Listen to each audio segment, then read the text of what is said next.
कहानी की शुरुआत 1968 जनवरी से होती है, जहाँ पे एक घर को दिखाते हैं।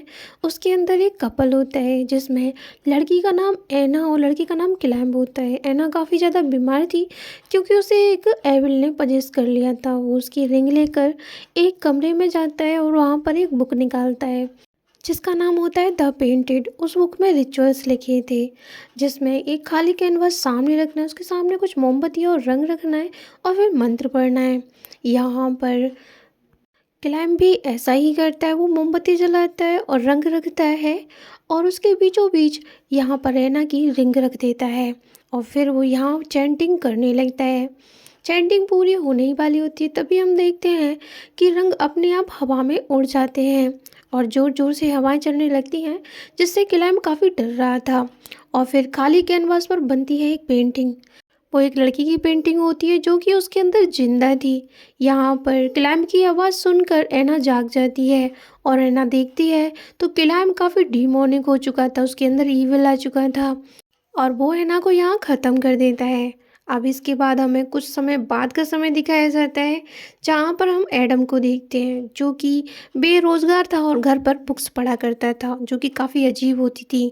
तभी दरवाजे पर कोई आता है और दरवाज़ा एवलिन खोलती है। यहाँ वो व्यक्ति बताता है कि एवलिन का भाई अब इस दुनिया में नहीं रहा और उसकी प्रॉपर्टी अब एवलिन के नाम पर आ गई है। ये सुनकर एवलिन को आश्चर्य भी होता है क्योंकि उसने काफ़ी दिनों से अपनी फैमिली से कांटेक्ट नहीं किया था, लेकिन उसे खुशी भी होती है कि अब उसको प्रॉपर्टी मिल चुकी है। ये बात वो एडम को बताती है और एडम ये बात सुनकर काफ़ी खुश होता है क्योंकि उन्हें पैसे की सख्त ज़रूरत थी और यहाँ उन्हें पैसे घर चलकर आकर मिले थे। तो वो सारा सामान जल्दी से अपनी गाड़ी में डालते हैं और बड़े से आलीशान महल में पहुँच जाते हैं।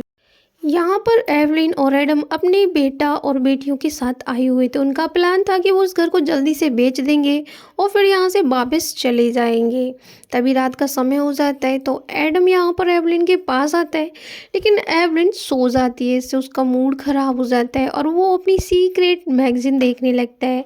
लेकिन तभी उसे अचानक से कोई आवाज़ सुनाई देती है और वो उस आवाज़ की ओर चला जाता है। वो वहाँ जाकर देखता है तो वहाँ कुछ भी नहीं होता, तो वो फिर से वापस लौट आता है।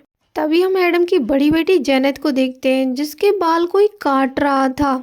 उसे जब एहसास होता है और सुबह देखती है तो वो अपनी छोटी बहन लूसी के पास जाती है। उससे चिल्लाती है कि तुमने मेरे बाल क्यों काटे, लेकिन लूसी मना करती है कि मैंने नहीं काटे।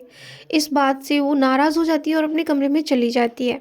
जब एवलिन यहाँ सफाई कर रही होती है तो ऐसा लगता है उसे कि पीछे वाली पेंटिंग चल रही है और वो उसको जाकर देखती है, लेकिन वो ठीक थी। तभी उसकी छोटी बेटी लूसी यहाँ लुका छुपी खेलने के लिए कहती है, तो एवलिन जब उसे ढूंढने जाती है तो उसे पीछे से आवाज़ आती है। जब वो वहाँ जाती है तो एक कवर्ड में कोई छुपा हुआ था। वो वहाँ जाकर देखती है तो वहाँ पर उसे एडम की छुपी हुई मैगजीन मिल जाती है, जिससे वो एडम को डांटने लगती है कि वो ये सब क्यों देखता है। तभी हम रात का समय देखते हैं, जहाँ जैनत सोती थी वहाँ पर एक व्यक्ति की पेंटिंग थी जिसके हाथ में कैंची थी। वो उसे एक कपड़े से ढक देती है कि रात में कुछ हाथ आते हैं और उसके बाल काट देते हैं। उसे काफ़ी ज़्यादा डर लगता है। वो देखती है उस पेंटिंग से कोई बाहर आ रहा है और वो ज़ोर से चीखने लगती है। उसकी आवाज़ सुनकर उसके पेरेंट्स पहुँचते हैं और वो लोग उस पेंटिंग को फाड़ देते हैं। तभी यहाँ एडम जब अपना मुंह धो रहा था तो उसे कुछ आवाज़ें सुनाई देती हैं। वो सो जाता है तो वहाँ काफ़ी अंधेरा था। वहाँ तभी उसके पास एक मोमबत्ती लुढ़क कर आती है जिसे वो जलाता है, तो वो अपने सामने एक खूबसूरत सी पेंटिंग देखता है जो कि एक लड़की की थी। ये कोई और पेंटिंग नहीं बल्कि वही पेंटिंग थी जो हमने मूवी की शुरुआत में देखी थी। वो एकदम चमक रही होती है, लेकिन एडम उसे ढक देता है और रस्सी से बांध देता है और वहाँ से वापस अपने कमरे में लौट आता है। लेकिन जिस कुर्सी पर पेंटिंग रखी होती है वो कुर्सी अचानक से गिर जाती है। वो वापस अपने कमरे में आ जाता है और बैठा होता है। तभी उसे कुछ अजीब फील होता है और वो फिर से उसी पेंटिंग के पास चला जाता है और उसे खोल देता है। तभी यहाँ हम देखते हैं एवलिन को, जो कि जाग चुकी थी किसी आवाज़ से, क्योंकि पेंटिंग में अब जो बच्चा पहले था अब वो उस पेंटिंग में नहीं था। वो इधर उधर देखने लगती है, लेकिन हम देखते हैं वो बच्चा वहाँ से भाग कर जाता है। वो उसके पीछे पीछे जाती है उसे ढूंढने के लिए। वो उसे ढूंढ रही थी, तभी एक दरवाज़ा खुलता है और वो बेसमेंट की ओर जा रहा था। तभी हम बच्चे को देखते हैं जो कि एवलिन के पीछे खड़ा था। तभी हम नेल्सन को देखते हैं जिसके कमरे की तस्वीरें पिघलने लगी थी। उसके अंदर का कलर एक पारे की तरह उसके हाथ पे आ गया था। अचानक वो तस्वीर नेल्सन को अपने अंदर खींचने लगती है और नेल्सन ज़ोर ज़ोर से चिल्लाता है। इस बात को एडम सुन लेता है और वो तुरंत नेल्सन को वहाँ जाकर बचा लेता है। वह उसकी हालत देखकर घबरा जाता है क्योंकि नेल्सन बेहोश हो चुका था। तभी हम देखते हैं एवलिन को जो कि उस बेसमेंट में गिर पड़ी थी। उससे कुछ भयानक दिखता है और वो चिल्लाती है और टॉर्च उस तरफ करती है तो वहाँ कुछ भी नहीं होता। अब तभी वहाँ एडम आ जाता है और सभी लोग रातों रात घर खाली करके अपने घर पे वापस आ जाते हैं। वो लोग अपने घर तो आ चुके थे लेकिन जो परेशानी उनके पीछे पड़ी थी वो उनका पीछा उनके घर पे भी नहीं छोड़ती। क्योंकि जब लूसी और जेनेट घर पे अकेले थे तो एक बच्चा लूसी का पीछा करता है और वो जल्दी से जब बाहर आती है पाइपलाइन से तो उसे जेनेट बचाती है। और वो फिर से जब पाइपलाइन में झांक कर देखते हैं तो वहाँ पर कोई भी बच्चा मौजूद नहीं था। यानी जो कर्ज उन्हें लगा था उस घर से वो कर्ज उनका पीछा उनके खुद के घर पर भी कर रहा था। तभी उन्हें वही पेंटिंग दिखाई देती है जो कि उस घर में मौजूद थी, वही डरावनी लड़की की पेंटिंग। अब वो लोग उसे बाहर निकालते हैं और उस किताब से उस रिचुअल के बारे में पता करते हैं। तभी यहाँ पता चलता है कि एवलिन के मामा का लड़का था जिसे एक लड़की से प्यार था। उसने उससे शादी कर ली लेकिन अचानक ही एक दिन उसकी डेथ हो गई और ये पेंटिंग उसी की है। तभी वो लोग फिर से उस घर में वापस जाते हैं उस कर्ज को ख़त्म करने के लिए।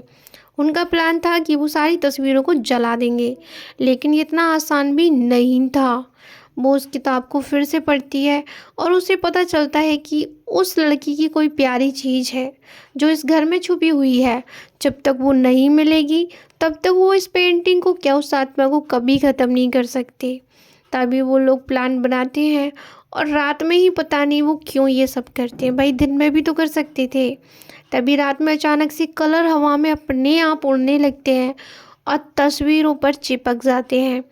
यहाँ उस लड़की की तस्वीर अपने आप बन जाती है जहाँ पर नेल्सन मौजूद था।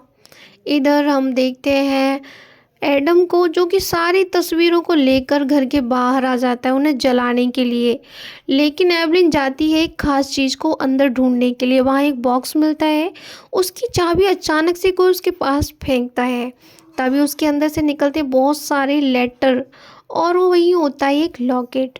यानी ये उस लड़की की वही कीमती चीज़ थी जो कि यहाँ किताब में बताई गई थी। वो उस लॉकेट को उठा लेती है। तभी जितनी भी पेंटिंग होती हैं वो अपने आप ही जिंदा हो जाती हैं। तभी उसमें से एक बूढ़ा आदमी निकलता है और डेविड को पीछे से पकड़ लेता है। लेकिन डेविड जैसे तैसे उस बूढ़े आदमी की फ़ोटो लेकर ज़मीन में मार देता है जिससे वो तस्वीर टूट जाती है। इसके बाद वो एवलिन को बचाने जाता है जो कि बेसमेंट में मरने ही वाली थी। लेकिन जैसे तैसे वो एवलिन को बचा लेता है और उसे बाहर ले आता है। अब वो लोग सारी पेंटिंग्स को आग लगा देते हैं। वो सोचते हैं कि अब हमारी प्रॉब्लम ख़त्म हो गई, लेकिन ऐसा नहीं था। क्योंकि जिस रात एडम टेरिस पे गया था और उसे वो पेंटिंग मिली थी उस रात कुछ तो हुआ था। वो उसे बताना चाहता है लेकिन बताता नहीं है और वो लोग गाड़ी में बैठ जाते हैं। तभी एवलिन उसे बताती है कि मेरे मामा का जो लड़का था वो जिस लड़की से प्यार करता था उसकी डेथ के बाद उसने वो पेंटिंग उसके लिए बनवाई थी और यहीं से ये कहानी स्टार्ट हुई थी। उसने उसे जिंदा करने के लिए उस पेंटिंग के अंदर उसकी आत्मा कैद करवाई, वो भी एक ब्लैक मैजिक के साथ। लेकिन कुछ दिन बाद उसका मन उससे भर गया तो उसने दूसरी लड़की से शादी कर ली। लेकिन इस बात से वो पहली पत्नी इतनी नाराज़ हो गई उसने सब कुछ ख़त्म कर दिया और तभी से ये पेंटिंग श्रापित है। यहाँ पे एडम फिर से बताना चाहता है लेकिन वो यहाँ फिर भी नहीं बता पाता। तभी उनके पास भागकर आती है जेनेट जो घबराई हुई होती है और कहती है कि नेल्सन को कुछ हो गया है और वो लोग जैसे ही अंदर जाते हैं भागते हुए, देखते हैं नेल्सन लूसी को मारने के लिए दौड़ रहा था, यानी उसके अंदर कोई काली शक्ति प्रवेश कर चुकी थी। वो भागकर नेल्सन को रोकते हैं और लूसी को बचाते हैं। वो उसे एक कमरे में बंद कर देते हैं। अब वो सोचते हैं कि करना क्या है। तभी एवलिन जेनेट से कहती है कि वो लूसी को लेकर यहाँ से चली जाए और वापस ना आए। हम देखते हैं अब वो दोनों वही रिचुअल करते हैं जो शुरू में उस व्यक्ति ने किया था।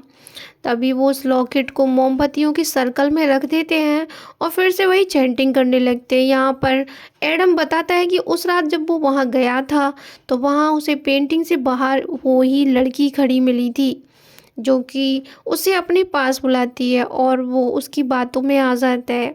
और तब से वो कहती है कि तुम मेरे साथ रहो, और वो एडम को अपने साथ रखना चाहती है, यानी वो उससे अपना हस्बैंड बना चुकी थी। यहाँ पर एवलिन कुछ कहती इससे पहले ही उसका हस्बैंड अपना सेक्रीफाइस दे चुका था और वो उस पेंटिंग के अंदर प्रवेश कर जाता है। लेकिन यहाँ पर भी बात ख़त्म नहीं होती। नेल्सन के अंदर अब भी उस औरत की आत्मा थी। नेल्सन एवलिन पर हमला कर देता है, लेकिन तभी जेनिथ वापस आ जाती है अपनी माँ को बचाने के लिए। वह तुरंत वहाँ आती है और उस पेंटिंग में आग लगा देती है।